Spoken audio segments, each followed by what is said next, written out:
This is the last couple of weeks of the Russian invasion of Ukraine if it was a TV show. Like, that's how I'm going to explain it to you, okay? So the first thing you need to know is, like, last week, right? A drone hit the Kremlin, all right? The Kremlin is the Russian version of the White House, right? And a drone flew up right next to a flagpole on the Kremlin and exploded and burned a Russian flag on their version of the White House. And the first thing the Russians did is they tried denying it. And then everyone's like, dude, we have the video. And then they're like, oh yeah, well, we shot that drone down. And then people watching the video are like, dude, you did not shoot that drone down. You clearly don't have air defenses. That shit reached its destination. And then somebody hit a button and it went pop and burned your flag. And then the Russians like, whoever did this, listen, y'all, we got nukes. We'll nuke the world. And the entire world looked at the Russians and said, if you would have, you could have. Like, you would have already done it. So shut up. So then the Russians, right, they're just like, shit isn't going well. They're losing troops left and right. They have this mercenary group called Wagner that is run by a crazy person, right? And what this dude does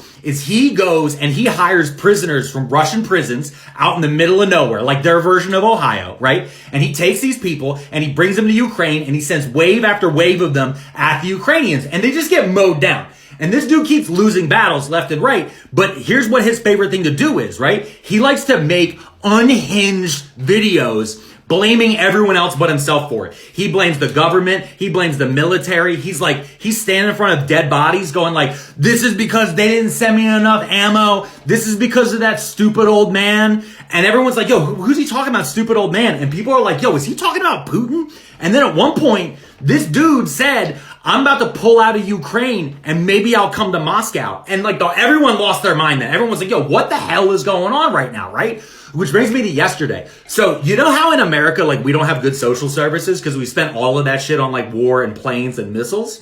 The reason that happened is because for the last 70 years, the Russians have this big scary parade every year. And it's this big scary parade where they have all their troops march down the street. They got all their tanks. They got all their missiles. They got the helicopters flying over. And like U.S. congressmen see this and they're like, we need to go get more money to Raytheon, like right away. This year though, the Russians, like they had their big parade, right? First thing, they had less troops than they've ever had in the history of this fucking parade. Like they held this parade during World War II and they had more troops because they walked right from the parade into battle.